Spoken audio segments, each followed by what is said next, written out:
Jim Gray joining us right now. We got Jim Gray. The Hall of Excellence is here. In the same segment. I'm so happy to see Greg Papa. Oh, man, we go back. Oh, what the heck, man? No, he's happy to see Greg. I'm kidding. He and I have known each other. Greg's brother, Gary, was my best friend in Philadelphia. Oh, man. And we miss Gary. We think about him all the time. We love Kathy, his wife. But when I see Greg, I see Gary. And I'm so thankful and grateful that Greg's doing good because he's my conduit to my buddy. Without a doubt. Love you, brother. Great to see you. So we teased it a little bit. You are excellent in all you do, and I'm sure you're in many halls. But tell me what you're doing with the Hall of Excellence, Jimmy. The Hall of Excellence is a museum that Tom and Brady and I have worked on for almost a decade. It opened in the Fontainebleau Hotel in Las Vegas on the second floor. We've had a great partner in Jeffrey Sofer over at the hotel. We have 325 of the greatest sports artifacts in the country's history, in the world's history. Everything from Jackie Robinson's bat that broke the color barrier, the first bat that he used, to Babe Ruth's bat when he called his shot, to Muhammad Ali's final robe and his gloves against George Savaglio, Tom Brady's 7 rings. His 7 all Super Bowl 7 rings are there? Are there in perpetuity on permanent display. And when we have a trophy room for everything, you name a trophy other than the Stanley Cup, we got it. We got Oprah Winfrey's Medal of Freedom, her first Tony, her first Emmy. Clint Eastwood's first Academy Award for Unforgiven, Charles Woodson's Heisman Trophy, Billie Jean King's first Wimbledon dish, Pete Sampras's U.S. Open Trophy, the Claret Jug from Tom Weiskopf, the Dream Team gold medals from Jason Kidd. You name it, I can keep going on and on. We have all of these great artifacts.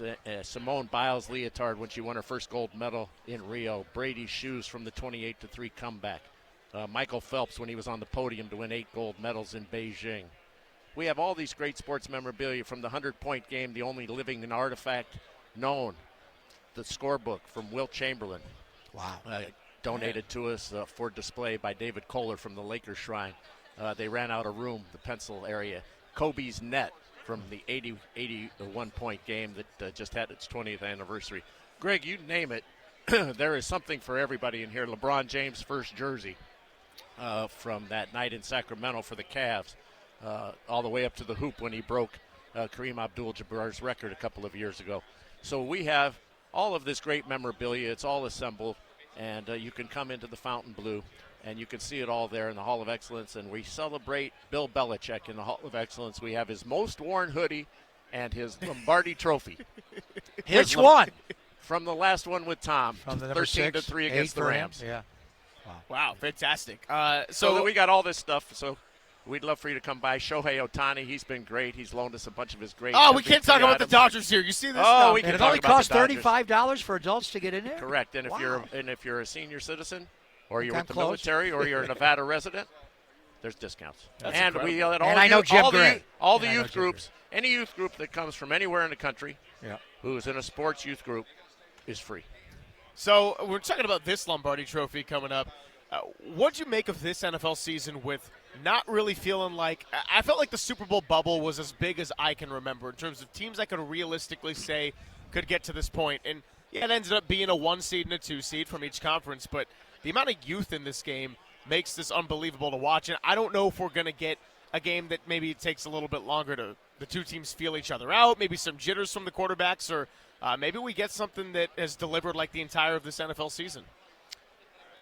You never know what's going to happen in these games. Did anybody think when the Patriots came here all those years ago that they were going to beat the greatest show on turf? Were they going to beat the Rams? Of course not.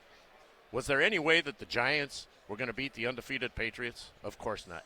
So you can look, the landscape is littered with every time we thought we knew, Greg, and we don't know. We just don't know. That's why they're going to play, you know. And it looks on paper like Seattle's better. I mean, Seattle played. Think about this for a second.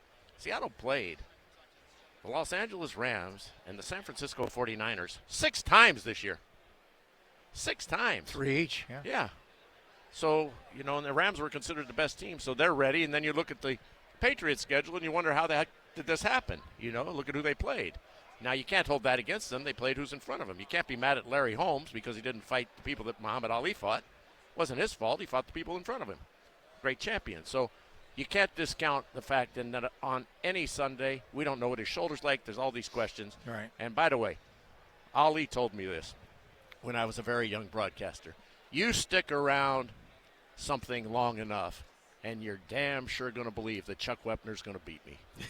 And there's no effing way Chuck Wepner even belongs in the same ring. Okay, so we can sit here and talk all we want. The likelihood of a major underdog pulling this off happens. That's why Villanova played. Right. But it doesn't happen often. That's sports, and that's why Right. we love it. We never know how it's That's why going to we turn love out. Greg Pop. So I sound like Bill Walton. I'm going to come I love over there Greg and Pop, kiss but Jim Gray. We go back. he's So, he's and Monday night, and you'll be on Westwood One for the game. And No, sir. We're on Sirius XM. Sirius Tom XM, and I, right. we left right. Westwood One a few years ago. We wish them Well, well. I saw we Howie wish here, the yeah. great Kevin Harlan. Yeah, Howie's Kurt Warner. Howie's I know, the he's no director longer at the there, Hall I of know. Excellence. Old habits die He's hard. our museum director I know, for the Hall of I know. Excellence. So anyway, this month, you had Tom on for years. Yep. And I love. We'll get into Stafford and Crosby because I thought they were just so honest, and you brought it out of them. You've had great years every year, but I loved it this Thank year. you. But having Tom on recently, and the line that he had about not having a dog in the fight, referring to the Super Bowl. I mean, his New England Patriots are in this game. He won 6 of his Super Bowl championships, obviously, with the owner. So, I mean, what does he mean by that? What's his relationship now? I know he's a Raider, and he works for Fox, and he has all these different assignments. What's his relationship right now with the New England Patriots? Well, I think he explained it well. That was a portion of his life, and it was a great chapter in his life, and it was a 20-plus year chapter of his life. And what he did there, he came in there as nobody, and he left as the most revered man in the history of pro football. So I believe he's always going to have tremendous gratitude for that organization and for Robert Kraft and the Kraft family and for Bill Belichick. He said Bill Belichick's the greatest coach ever and the greatest coach and only coach he ever wanted to play for. So I think there's always going to be a love for that organization. But his life has moved on, just like everybody else's. I worked for NBC for years. I love NBC. I worked for ESPN. I was the first reporter ESPN had, the only reporter ESPN had. I love ESPN, but I don't work for them anymore. I work for Fox. So that's who I'm loyal to, and that's what I think about, and that's who's sending me my paycheck, and that's where my future Love the is. one you're with, right? No, but it doesn't diminish that I don't like the time I spent at ESPN. Of course. And it doesn't, so I'm not trying to compare. No, I'm just with saying you. we all in our lives, and so that's what he was trying to say. And, if reports are to be believed that the Raiders' next head coach will be Clint Kubiak, you hardly want the owner in there sitting up there saying, you know what, I'm cheering for the team that you're playing against. We'd like for you to come here as a loser. Right. No, so, anybody who can think this through can understand exactly what Tom was saying, and if they can't think it through, then okay, No, I understand. move on. And Clint's a good guy. We had him with the Niners in 23. We've been talking a lot about Max Crosby. Is now the time, do you feel, to trade one of the greatest defensive players in Raider history? What's your thoughts on that? You know Max well. Does he want to leave the Raiders, and is now the time to make that trade? I think Max is going to have to answer those questions, Greg. I love Max. Max is a great player. Max is a great Raider. Max is an all-time Raider. Max loves Las Vegas, and I love Max. He's on the show with us. But I have no idea what he wants, and I have no idea what the organization is thinking. I would just say this. Max Crosby is a great, great Raider and has represented the Raiders in a spectacular fashion. And, as a fan, who wouldn't want to have Max Crosby? So, yes, as a fan of the Raiders, and I'm a fan of that organization, yeah, I love Max Crosby. So he just won the Excellence Award. The Commitment to Excellence Award. Yes. So, yeah, he's excellent, and he's great, and he's going to be fine after his surgery, but I'm not involved. I have no idea what the plans are for him, and I don't ask because I don't, they'll handle all that. All right, well, I'll leave you with this. What was the best Ali quote that he ever shared with you, aside from the one you already gave us? Oh, the best Ali quote that he ever shared with me was, he would love to do magic. Ali used to love magic, and he would carry around a fake thumb, and he would stuff a thing in a hanky in there. And he said, "Here's the only difference. When I put on those gloves, they think the result is magic, but it's not. I'm the greatest."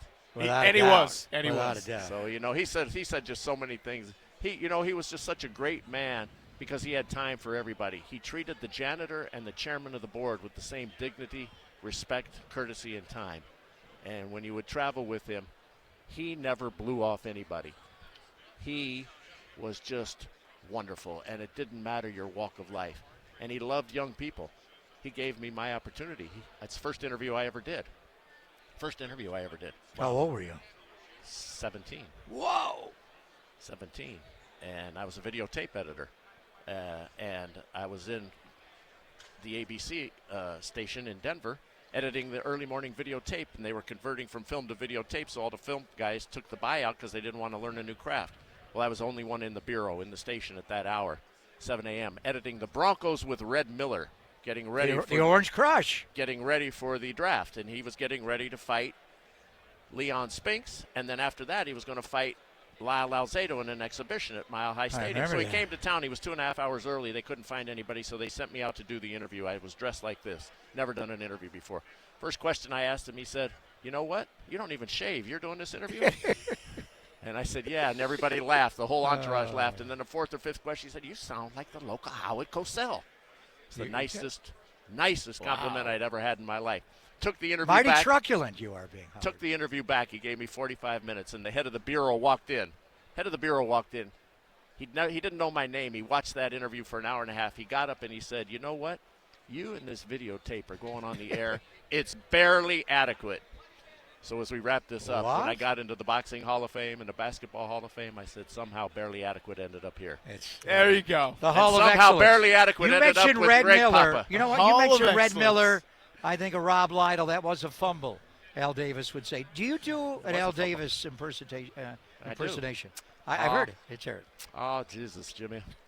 I love Greg Papa. Jesus Christ. You know, he called some of the greatest games in the history of the Raiders. And we love him and we wish him only good health, a lot of happiness. And on Sundays, we hope he cheers for the Raiders. You did not drop an F-bomb. I would applaud not you. do that on the I air. know. You were close. Very good. Thank you, Jim, and thank you, Al. I suppose to both. And of them. Muhammad. Oh, we love Al. We miss Al. Oh, and we're just so happy Greg Papa's doing great. Look at him. Look at this. Look at this guy. Come over here and hug me. I love you, Jimmy. Awesome, Jim. Hall of Brady. Excellence. Get over to the Fountain Blue Hotel. I Make all will. your dreams come true at the Fountain Blue at the Hall of Excellence. I can't wait. And while we get Brian Billick in the chair here in